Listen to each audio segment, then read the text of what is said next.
we're going to go back in time. We're going to talk about a time in my life that was very different because I know for a fact a lot of you guys watching this are struggling with the same things I was, or you're in that position currently, or you've been there, or you're like the 99% and you're just yo-yoing back and forth between starting a transformation or starting your fitness journey and then stopping and just back and forth, back and forth. And a lot of it comes down to your mindset. You know, when I think back, I'm 35 now. When I was 21, I was old enough to go to a bar. I was 155 pounds. I couldn't do a single pull-up. As a man, being that weak physically, that deteriorates a lot of how I showed up or deteriorated a lot of how I show up and how I carried myself. And unfortunately, that is the mass majority of people. I mean, go to the grocery store and look around. And it's not that I'm shaming those people or look down on them, but I mean, you're probably, if you are in shape, you're probably the only, if not one of like three people that are in shape in that establishment. That goes for most stores. And it's kind of crazy to think about, right? It's one of those things where, you know, people stay on the surface a lot, more than they should. There's a fine line. You don't want to be some, you know, fucking person that's always deep in thought to the point where you're swimming at the bottom of the Marianas Trench just trying to have a normal conversation. But there are times where you need to go to that depth to really dig internally.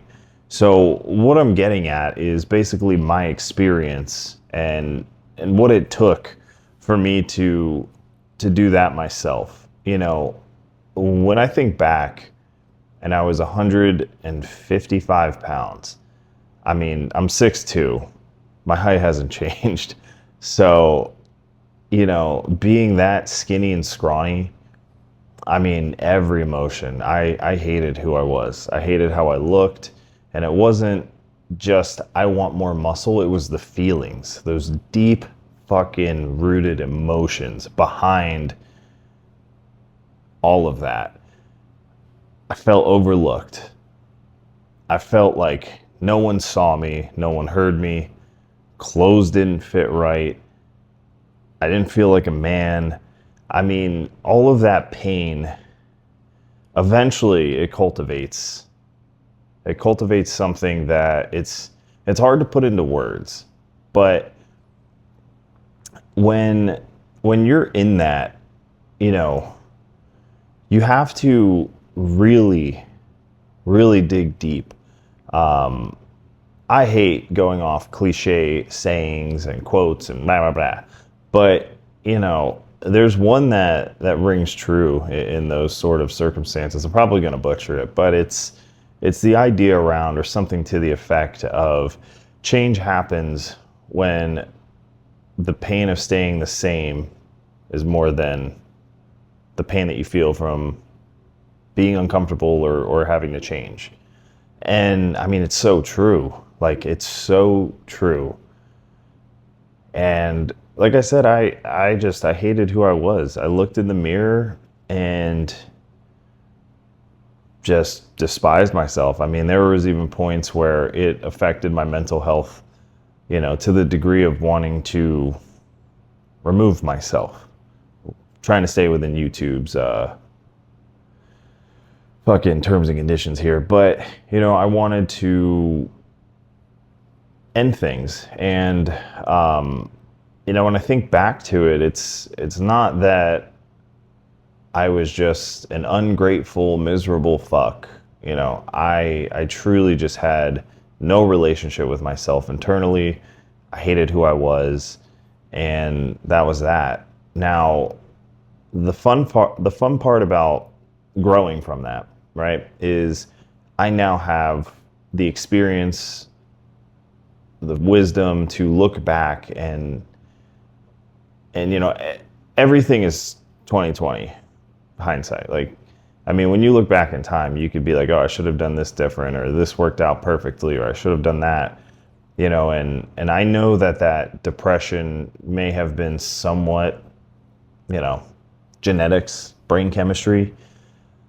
But I mean, dude, I'll be honest, 98, 99% of it was just where I was not where I should have been. Now, I believe everyone is exactly where they're at. You know, they're exactly where they should be for that reason. But my point is, you know, a lot of it really fucking stemmed from how I felt inside. It was almost like self-induced depression because I wasn't forming better habits. I wasn't changing, you know, what I did on a day-to-day basis. And I remember the one thing that shifted, like my I'm fucking done moment, was my first relationship lasted from about like 17 or 18 until around the time that I was like 21. And they had left me for someone else. And the someone else was much bigger. They weren't jacked, you know, they were pretty fat, but they were like 200 plus pounds. You know, I felt like a string bean. And all of that anger and rage I had inside of me because of how I felt about me, I basically directed it at them. And that was the one piece that cultivated change. I started working out under the premise of I'm going to get jacked as fuck and just fuck this dude up. And you know, it's funny, such an immature thought could be such a positive, life-changing event to push me to where I'm at now. You know, it went from wanting to work out to literally be able to hurt people to wanting to help people through the same things I have and improve their life, because I see how much I changed internally and externally. You know, the muscle and the physical attributes, that's just a byproduct. But, you know, like I've said in other videos, everything else, like the gym, working out, all that stuff, love it. It's one small piece of the puzzle. Everything else is in here and in here. And that's what has to shift for you to actually start, you know, moving the needle. And so yeah, I started working out and I was just on a fucking warpath to get huge. You know, I would go to work. I worked at a local grocery store at the time, and I would get off work at like 9 or 10 p.m. and I would come home and I would just sit in front of the computer till 3, 4 in the morning and just Google how to get big, how to grow my arms, best workout for arm mass, best way to do this, best back exercises for mass, what food should I eat, what foods are going to help me bulk. And like, this is in the time, like we're talking 2009, 2010, somewhere in that area. You could barely even ask Google a question, you know? And for a lot of you nowadays, I mean, you just watch a fucking video on YouTube and it breaks down everything. It's streamlined. Everything is right there. More information than you will ever need is at, you know, your fingertips. And when I started, it wasn't that way. You know, there was a couple creators and that was it.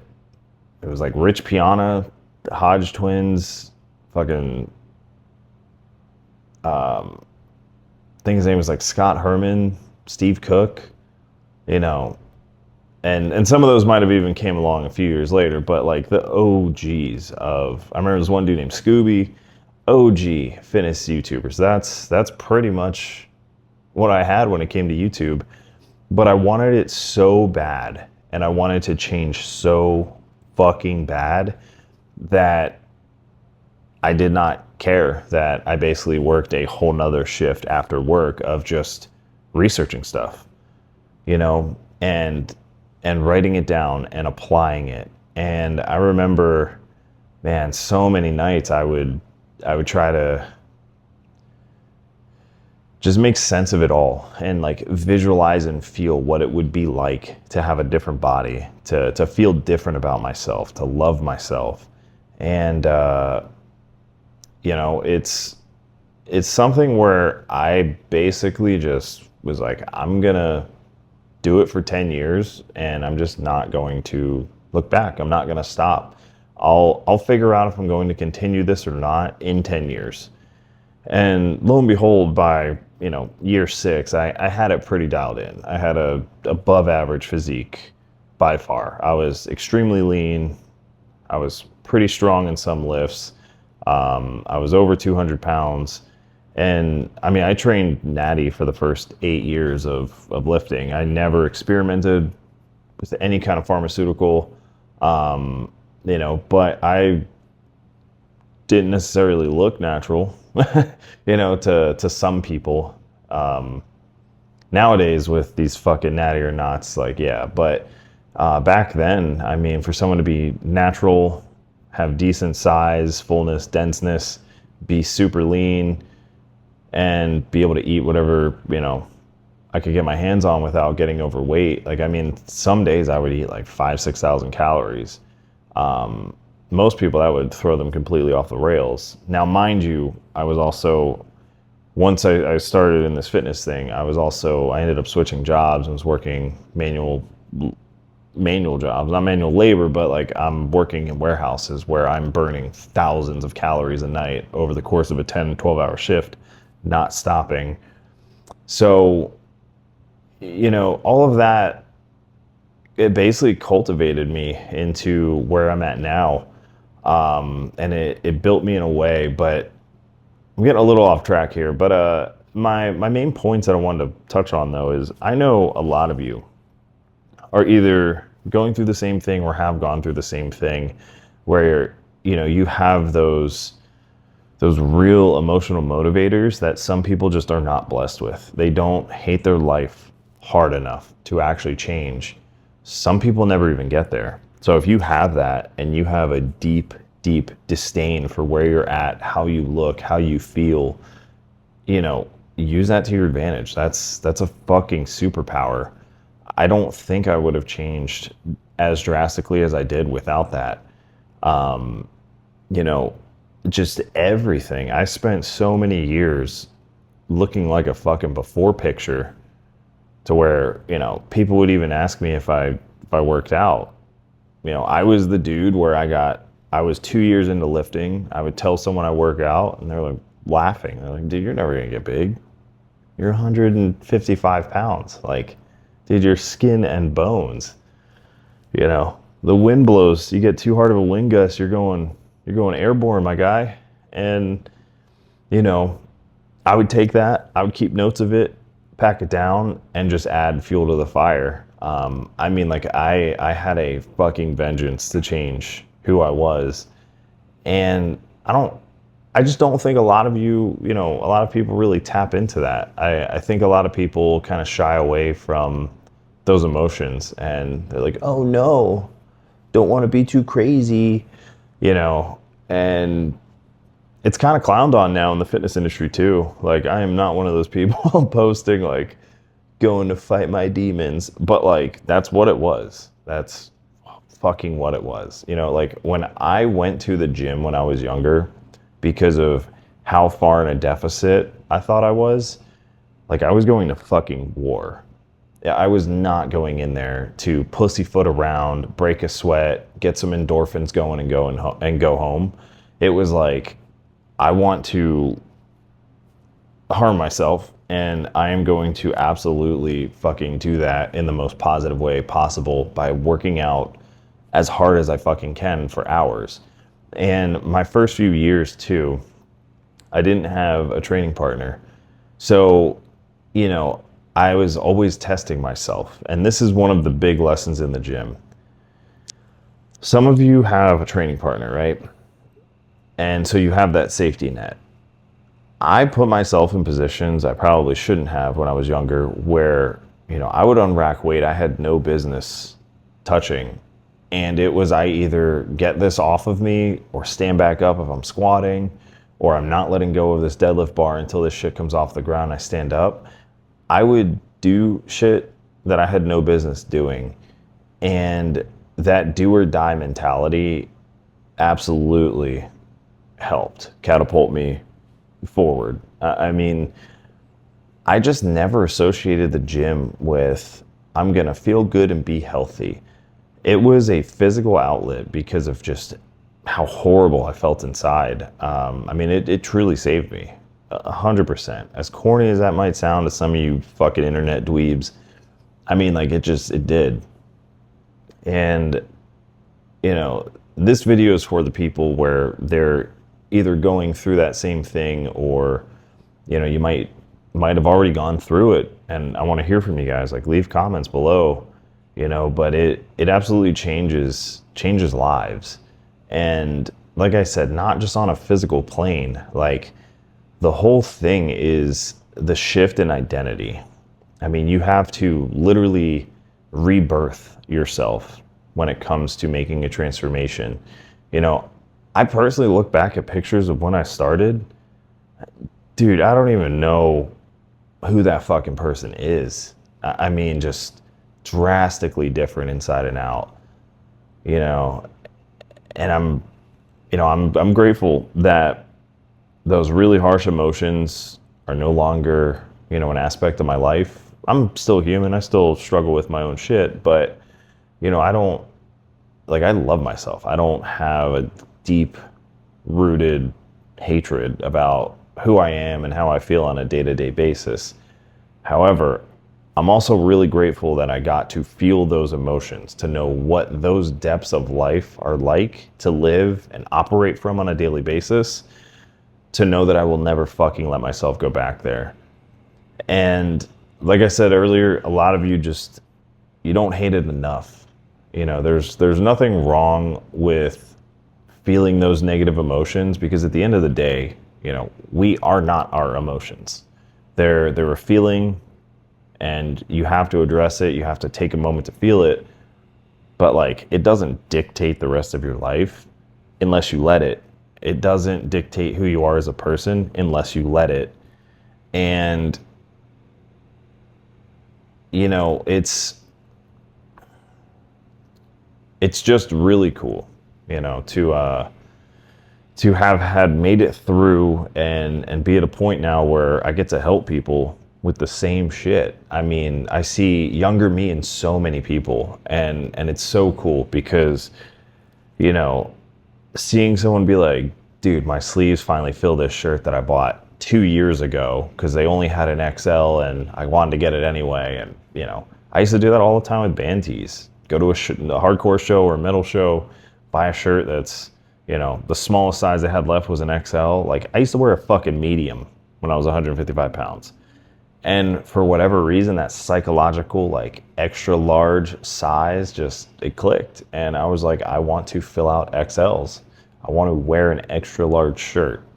And, you know, years later, that's just what it was. Like, I don't like to harp on the whole, you know, manifestation side of things, because you could sit there and think about it all day, but, you know, imperfect action is what gets you there.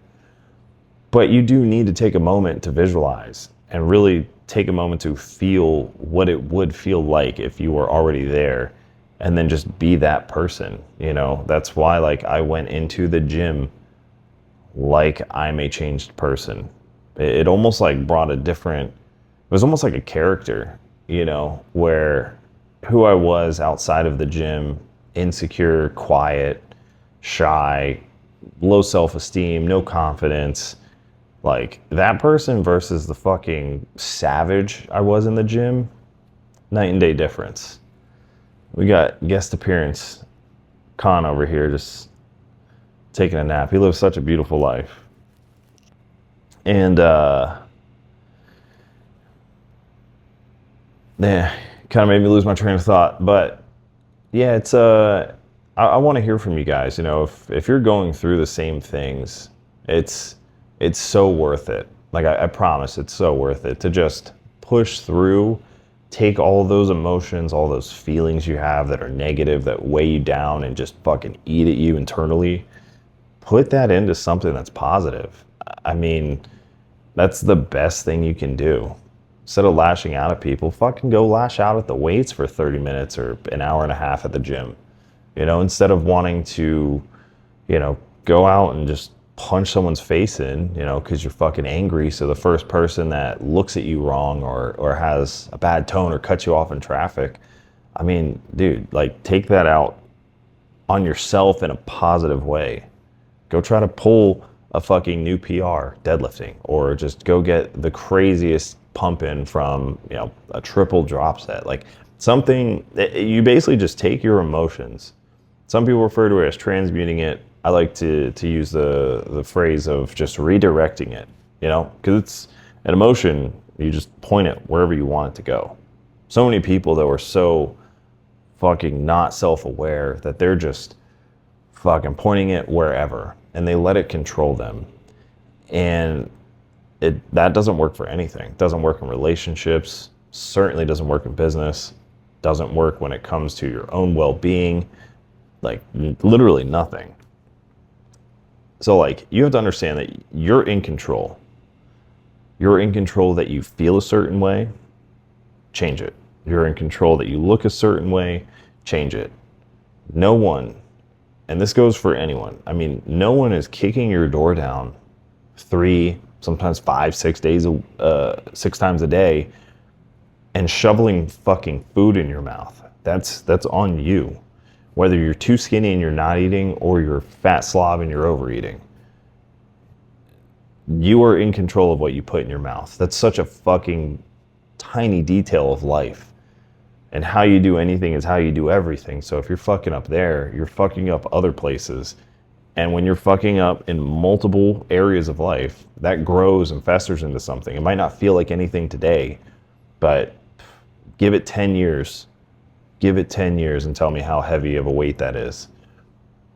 And most people just walk around with that internally. Why do you think so many people that are 50, 60 years old are just fucking miserable and hate the world? For a lot of you, my age demographic usually ranges from mid-20s to mid-40s. I mean, it's not too late. Change. Like, be a man and fucking make changes in your life.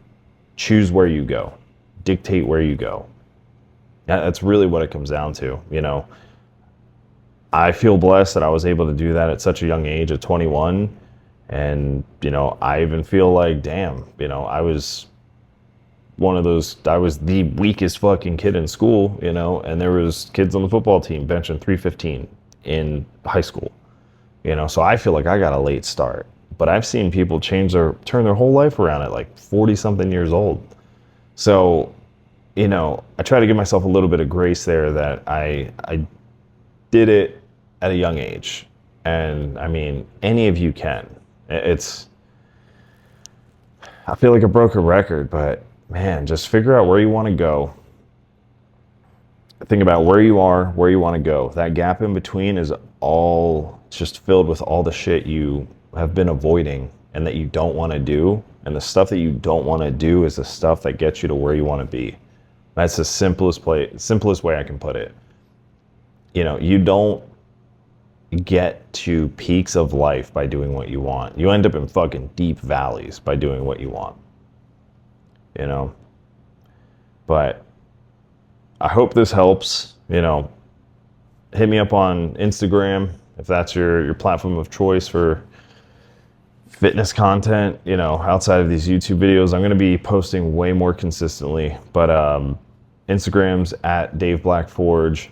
And yeah, I mean, let's do this. 2026 is, I want a lot of you to come out of 2026 different. I want you to look back on 2026 and just rip that page out of the book. Something snapped, something changed. And, the feeling I had when I looked back years later to be like, damn, this is actually working. Like, I'm starting to look like a different person. And then to, holy shit, I am a different person. To now where I'm like, I don't even recognize that person. Like, I wish I could give you guys that feeling so that you stuck with it, or stick with it so that you can really embrace it. Like, it's an amazing feeling. And I wish I could share it with you guys. I want you to feel that. So just fucking keep at it. Like, you got one life. One of my favorite quotes is, "Every man has two lives. The second one begins when he realizes he only has one." So we'll end it on that note, but I appreciate you guys if you made it this far in the video.